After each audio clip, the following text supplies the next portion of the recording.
Aturan yang ada dalam silogisme terdiri dari 3 buah aturan pokok, yaitu aturan dasar, aksioma, dan dalil. Dalam pembicaraan selanjutnya nanti akan ada aturan khusus corak dan bentuk dalam silogisme.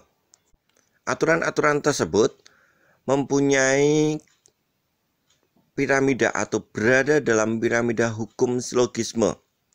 Artinya, pada saat kita menerapkan hukum silogisme, kita akan menggunakan satu persatu aturan tersebut. Yang pertama, aturan dasar silogisme. Aturan dasar silogisme kita gunakan pertama kali pada saat kita membahas atau menganalisa silogisme. Mengapa demikian? Karena aturan silogisme terdiri dari prinsip-prinsip pokok atau ciri-ciri pokok dari sebuah silogisme. Hasil yang kita dapat dari aturan silogisme ini adalah apakah silogisme yang kita hadapi betul-betul merupakan silogisme atau bukan. Aksioma silogisme merupakan aturan-aturan yang membimbing kita untuk mengetahui apakah kesimpulan yang ada di dalam silogisme itu mengikuti cara berpikir yang sehat atau tidak dan berdasar atau tidak. Selanjutnya, dalil lebih mengingatkan kepada kita ada beberapa hal yang harus kita taati supaya kita bisa membuat sebuah silogisme yang baik. Mengenai jumlah-jumlah dari aturan. Yang pertama, aturan dasar terdiri dari 3 butir aturan. Aksioma terdiri dari 5 butir aturan. Dan dalil terdiri dari 3 butir aturan. Dengan demikian, pada saat kita menjalankan aturan-aturan atau hukum-hukum silogisme, kita akan mulai dari aturan dasar nomor 1, nomor 2, dan nomor 3. Kemudian kita akan menggunakan aksioma nomor 1, nomor 2, dan seterusnya. Dan terakhir kita akan menggunakan dalil. Sekarang kita akan bahas satu persatu mulai dari aturan dasar silogisme. Aturan pertama berbunyi, silogisme terdiri hanya 3 proposisi, tidak lebih dan tidak kurang. Yang kedua, tiap proposisi dirumuskan dalam bentuk tradisional, yaitu proposisi A, E, I, ataupun O. Dan yang ketiga, silogisme hanya memuat 3 term, yaitu term mayor, term minor, dan term tengah. Perlu dicatat di sini, pertama, bahwa aturan dasar itu hanya mengukur apakah 3 proposisi yang adalah silogisme atau 3 proposisi tersebut sebenarnya bukan silogisme.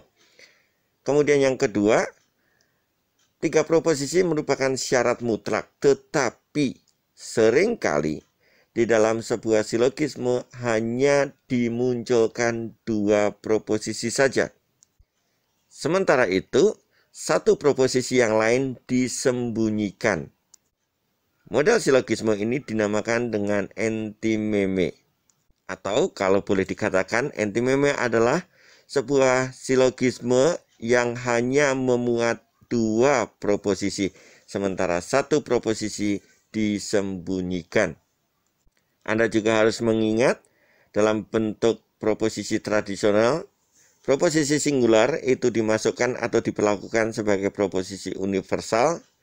Sementara itu perlu kemudian waspada juga soal berbagai macam istilah yang mempunyai arti ganda. Karena itu akan memungkinkan munculnya lebih dari 3 term.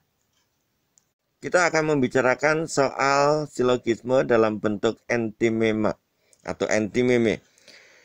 Kita lihat soal atau contoh soal berikut. Semua filsuf adalah pemikir, jadi Socrates adalah pemikir.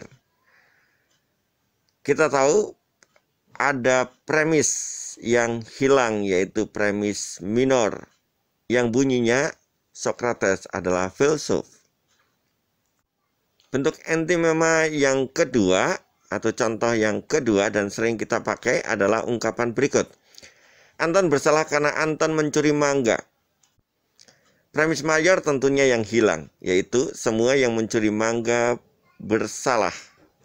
Sehingga kita bisa mengatakan Anton bersalah karena Anton mencuri mangga. Mengapa sebuah entimema dibuat? Ada dua alasan yang bisa dikemukakan di sini.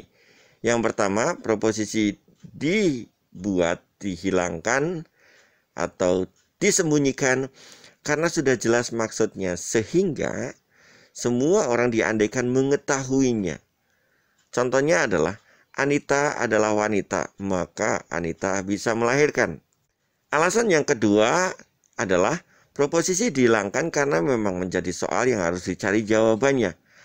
Contohnya adalah jika beberapa wanita bisa melahirkan dan semua pria tidak bisa melahirkan, maka kesimpulannya adalah, silakan Anda mencoba untuk menjawabnya.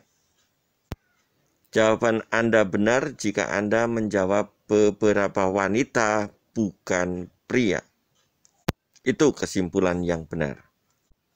Dengan demikian, rekan-rekan, dalam rangka menyelesaikan entimema atau memunculkan satu proposisi yang dihilangkan, maka kita harus memahami betul apa yang kita hadapi atau proposisi-proposisi yang kita hadapi, apa yang ada dan apa yang hilang. Oleh karena itu, jangan lupa gunakan pola silogisme dalam menyelesaikan entimema.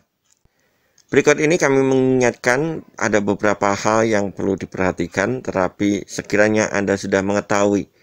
Yang pertama adalah bentuk tradisional dari silogisme A, E, I, O, kemudian bentuk proposisi singular diperlakukan secara universal. Kemudian yang ketiga, indikasi proposisi singular. Anda tahu segala jenis nama, tempat, orang, kemudian benda yang memang tunggal, misalkan bulan, matahari. Kemudian lembaga, itu juga termasuk nama, DPR, MPR. Kemudian sesuatu yang ditunjuk secara tertentu. Yang berikutnya perlu diingat juga, semua kalimat harus dikembalikan ke bentuk tradisionalnya. Ada dua hal yang seringkali menjadi penyesat, yaitu yang pertama adalah tidak ada subjek adalah predikat, harus diubah dulu menjadi semua subjek bukan predikat, dan yang kedua, tidak semua subjek adalah predikat berubah menjadi beberapa subjek bukan predikat. Mohon ini kemudian dicamkan. Catatan aturan dasar ketiga.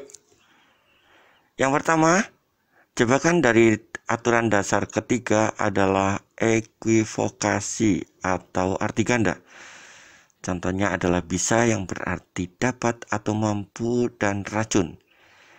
Kita sekarang akan melihat contoh-contoh pelanggaran aturan dasar yang ketiga. Binatang itu adalah bebek, dan bebek itu sedang bocor banyak. Jadi, binatang itu sedang bocor banyak. Jelas, bebek di proposisi pertama dan bebek di proposisi kedua tentunya mempunyai pengertian yang berbeda. Dan ini melanggar aturan dasar yang ketiga, karena terdiri dari 4 term. Yang berikutnya, semua orang mempunyai sepeda dan sepeda itu baik. Jadi kesimpulannya, semua orang baik. Hal ini juga melanggar aturan dasar yang ketiga, karena mempunyai sepeda disamakan dengan sepeda. Dan yang terakhir, bila bilangan lebih kecil dari bilangan 5 lebih kecil dari bilangan 10 dan bilangan 1 lebih kecil dari bilangan 5. Jadi bilangan 1 lebih kecil dari bilangan 10. Itulah beberapa contoh yang melanggar aturan dasar yang ketiga.